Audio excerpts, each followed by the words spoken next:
Hey everybody, welcome to Raising Vibrations, and this video I want to talk to you about the Sun entering Sagittarius and the square that it's making to Saturn. I'm going to be talking about, of course, Mars as well, because it's right there by the Sun. And I want to be showing you how this is very much tied into the ongoing square that's been taking place between Pluto and Jupiter. Jupiter being in Taurus. And Mercury, is making aspects to Neptune as well as Uranus at the moment. So I want to kind of bring that into the conversation as well today. So those are the three aspects that I'm going to be focusing on, and I want to bring some clarity for us. So I think I'm just going to start off with just kind of rehashing a little bit about the last 2 weeks and the significance of Mars-Uranus opposition. And again, just to kind of quickly create a refresher, again, whenever planets, like inner planets, Venus, Mars, the Sun, Mercury, they make contact to Uranus, we often experience an emergence of memory that is linked with other experiences that need to be resolved, okay?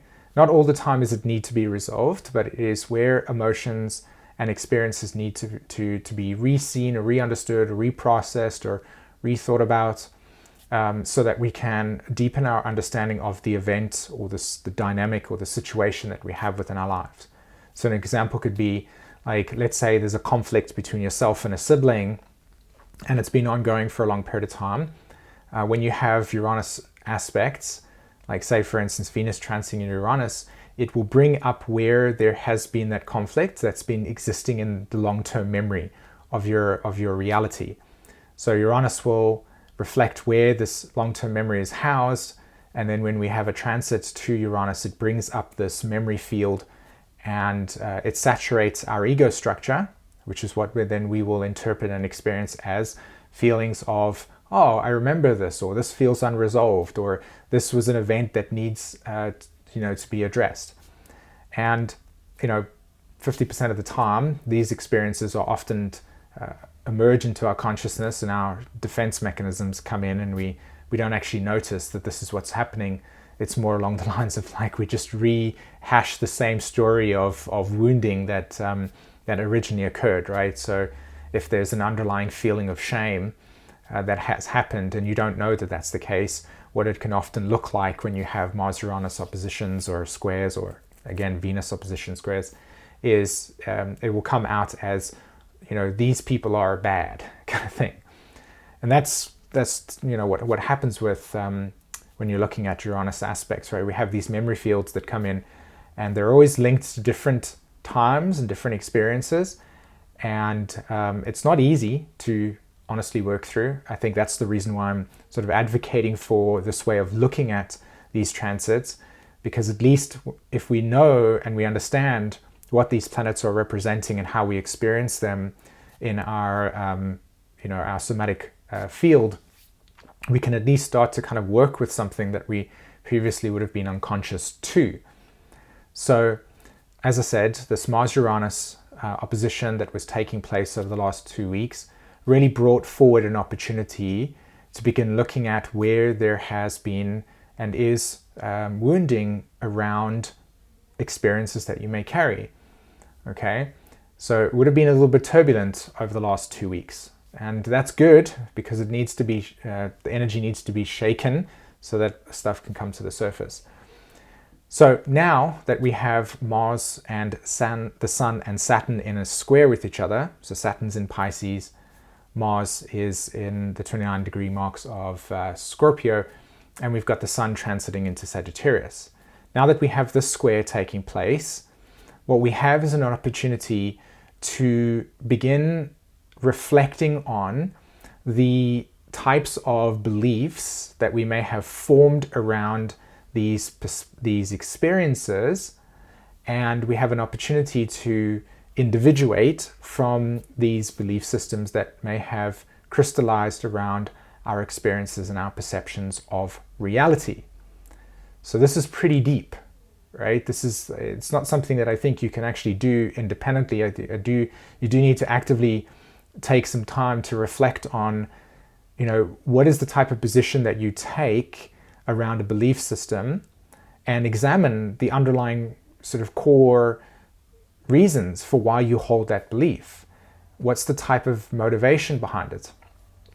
And you could provide and actually acquire some pretty profound self-understanding and self-realization through this process. There's many ways that you can do this. You can sort of journal every single day, just write maybe a small page of just free writing, or if you feel that you actually are working through something, it's beautiful to be able to get it out of your mental sphere and into something that's more written, or you can talk to somebody about it and reflect on, why do I take this position? That's my first message in this video is, when Saturn's involved in anything, we want to ask ourselves what has become crystallized. Okay, so what has become crystallized is a Saturn question when you are doing deep reflective work on your astrology chart. Okay, and I'll explain what that means for those that maybe feel like, well, why does it correlate to that? So that's there, right? But the square to the Sun and Mars, to me, reflects two things. One, it reflects the current energy that is now going to emerge into our consciousness, Sagittarius energy, and particularly the planet Jupiter. So just kind of keep that there for now. And also, it correlates to the ongoing development of what has occurred over the last 2 weeks with Mars-Uranus opposition. Okay, so we've had Mars-Uranus opposition that brought stuff to the surface. Now, most of the time we can kind of go, okay, well, it's not irritating me anymore, and it just kind of becomes faded into the distance. Or what we could do is we could take a look at what actually transpired for you, what emotions came to the surface that you felt needed more understanding or more clarity or more reflection, right? What types of, if it was wounds, emotional wounds that came to the surface, if it was feelings of disempowerment, whatever that may be, okay? Those emotions would have come to the surface. Now what you want to do is not disassociate from them. You want to recognize them and acknowledge them. And then the next step, which is the Sun, Saturn, Mars square, is to say, okay, what are the types of beliefs that I would have crystallized around this original experience? What beliefs do I hold? And asking the question, is this true for me now? Okay, so that is, from my point of view, the way that we orientate, or how I would be orientating looking at this transit for myself, is, okay, so what is the nature of, what type of beliefs do I hold around it? And this can be pretty tricky in some way, because you could say to yourself, like, well, I don't know, like what beliefs do I hold around it? So the inquiry would be something along the line. I mean, there are different ways of doing this, but one of the ways, again, would be to sort of write out your feelings about something, or write out the perspective that you hold of it, and then sort of use your eyes to read it out loud and say, does that still make sense? Okay, so that's kind of one way that you can take this transit and you could integrate it or embody it into yourself. And it is a really deep process, because it does, as I said, require you to ask yourself the question, these beliefs that I form, these beliefs that I have, can I come into a examination of why I hold them, and also what influences them, right? What influences our belief system? What are the values that I might hold about it? Okay, so that's one thread that takes place. Another thread that I think is also empowering here is that we do have underlying beliefs that we carry with us and we hold with us that forges a reality.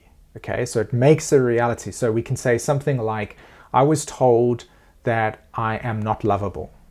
Okay, I'm not talking about me, but I'm just talking about, let's say you carry this message that growing up as a kid, there was some strong messaging around you based on the situation that said, my brother got more attention than me, and so therefore I must not be as important.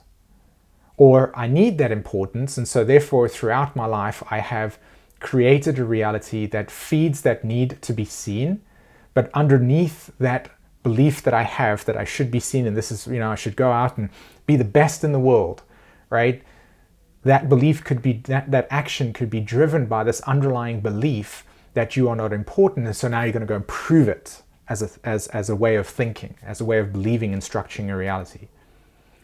So this is the kind of potential that I'm pointing to when we look at these transits.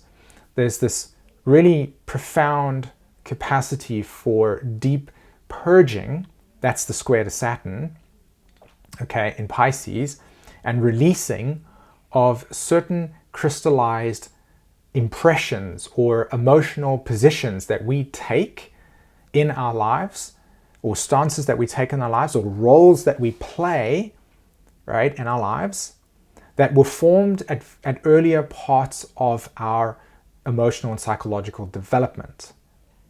Okay? That's where I feel that there's a huge potential, a huge opportunity to really allow for this frequency right now, this energy right now, to accelerate a deep reflection on what has been buried in the emotional landscape of your psychology and what you may carry within your psyche, that to you might be, yeah, this is what I do. But really, if you took a step back and you kind of question that belief and you really asked yourself, is this really the truth? Am I really doing this? Is this really how I feel? Is this really authentic? You might come to a place and realize, oh gosh, this is actually what's happening. I'm actually, still trying to live out the attempt to feel seen in the family dynamic.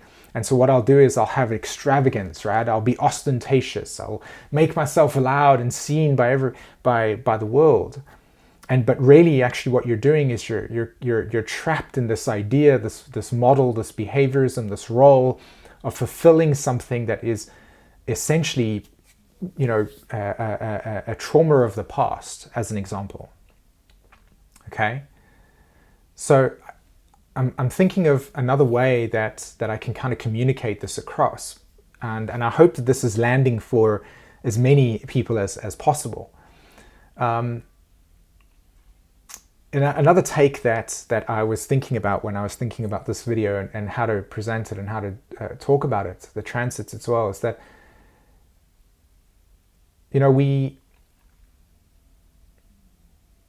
we like to, well, we need to, right?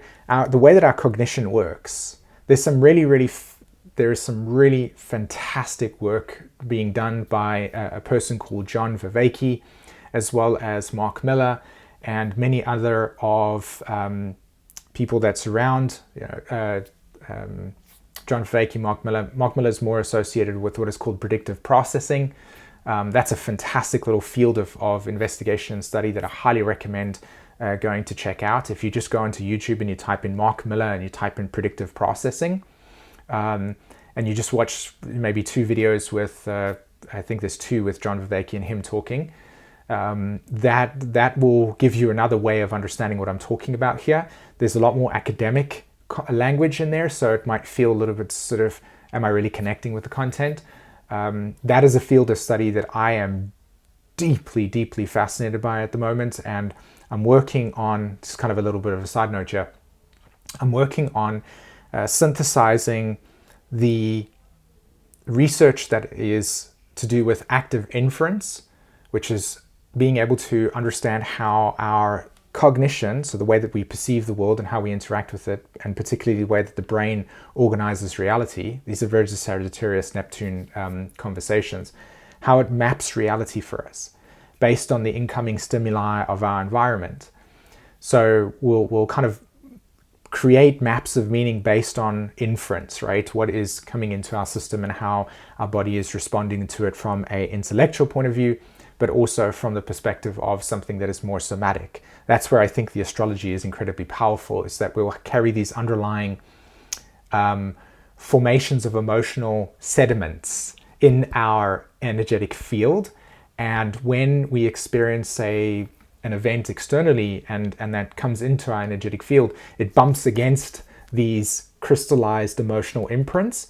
And what we then do is we label it as a trigger. And so where astrology has the power is that we can actually map the terrain of how these potential experiences have already occurred, and then also provide solutions through working through and trying to break apart these crystallized imprintings. And that's where I think Uranus has got, it's still to be discovered in terms of astrology in this way. And that's why I'm kind of sharing it with you. I'm also developing my own language around how to communicate this stuff. But at some point it's gonna come into form, and I can't wait to share it with you. So coming back to what I mean when I talk about John Vervaeke predictive processing, he's also doing fantastic work on what is called relevance realization. And essentially in this area, we're talking about the way that we can see millions of things around us. This is kind of Neptune, like everything's there. But why does our cognition focus on the things and then create a feedback loop of, oh, this is what I'm seeing, and sort of ignoring other things, but they're still there? In other words, there could be, have you ever noticed if you say, oh, I see a red car, and then all of a sudden you just see red cars all over the place? Like that phenomena, that's the relevance realization process. So circling back to what this has to do with this video, as well as another way to describe this is, right now, at this level of conversation, this level of languaging, we all have been raised in environments that has shaped our perception and created maps of meaning. And if we don't question the operating system that has been built based on these external stimuli growing up, we fall into possession of the original imprinting that took place. So as I said again, if, say for instance, you were experiencing not being seen growing up as a child, you could form certain belief systems that protect you from emotionally experiencing that pain by saying something like it doesn't matter, or whatever type of belief or defenses we'll create around it. And then we run that script. But we're, in hindsight, actually being hijacked by this crystallized belief at the time that made sense because that was what was needed at the time. But at this moment in time, it's kind of like running your life. And because we're not questioning those under belief systems, we don't actually see the severity of how they're impacting us until we come to a point where, say, a Pluto transit or a Uranus transit, for instance, brings a level of anxiety to our emotional field, our conscious field. And it kind of like overwhelms us with this anxiety, but we don't even know that the anxiety is really a reflection of unresolved memory that's being triggered by these outer planets, because we're not seeing our life in the way that our cognition is sculpted essentially by these external events that shape our perception from earlier parts of our lives. So that again would be another way of describing it. That would be my way of describing it in this sense, because to me it feels like it's the coolest to use this word. It's one of the coolest ways that you can really actually understand what it means to be human, and how we try to organize our way of perceiving reality and how it is actually structured. Like, how is it actually built, right? There's parts of our reality that are built deeply based on messages and experiences and inferences growing up, and a large percentage of the time we're trying to mitigate the amount of unpredictability in our environment. And so what we'll do is we'll create patterns of recurring behaviorisms to not experience consistent anxiety around level of chaos and unpredictability around us, right? That's one of the reasons why, especially if you follow Mark Miller's work, you'll see he's got some few lectures on how the active inference works with like chimpanzees and earlier forms of primates, because we all have this valence system, right? This capacity for our emotions to be deciding, is it negative, is it positive, etc. Is it good, is it bad? And when we experience things that are traumatic for us, our brain develops a way of coping with that experience. And oftentimes when we go through life, we might have an experience that is similar to that, or gives that sensation to the more biological way of doing things, like how we understand reality. And it like brings us into into a flashback of this process, and we run that script again, and we can be possessed by this. So the brain is always consistently trying to update its reality by looking at where there are consistent patternings. And when we are in times of turbulence like this, things like Instagram, TikTok, short form content is highly addictive, because what happens is that it removes us immediately from volatility and it brings us into consistency. And because of that consistency, I mean, this is my own kind of like putting together of these different models of reality that Mark is presenting. But it brings us into less, it reduces the volatility, and it opens us up to, I can regulate again, right? And in many ways that's okay, but it's really fascinating to me that right now, during times where there is this high potential for incredibly transformational and emotional healing, the polarity of that exists, or the kind of mirror exists, where we're also so hyper aware of the unresolved dynamics that exist within our consciousness, that if we don't have the landscaping to be able to translate those experiences into something that is transformative or new, we will naturally then move into and build types of technologies or gravitate towards things that would mitigate the level of anxiety or risk that is currently being experienced by our psychology and our emotional development. So that is something that, again, as I said, this is like what I really see in terms of the transits, is right now these transits are pushing, or not even pushing, they're not even doing anything, they're more reflecting the nature of what is occurring within us, but they're pointing out, we get the opportunity to see the developmental structures of beliefs and emotional imprinting that has occurred along the journey of what it means to be human. And we have an opportunity right now with these transits to kind of see where we can break apart these belief systems that feel crystallized, right? That's the Saturn piece. Okay, cool. So I'm going to end there. I hope that this has given you something to think about and reflect on. Thank you so much for listening. And as always, I'll catch you in another video. Take care, guys. Bye.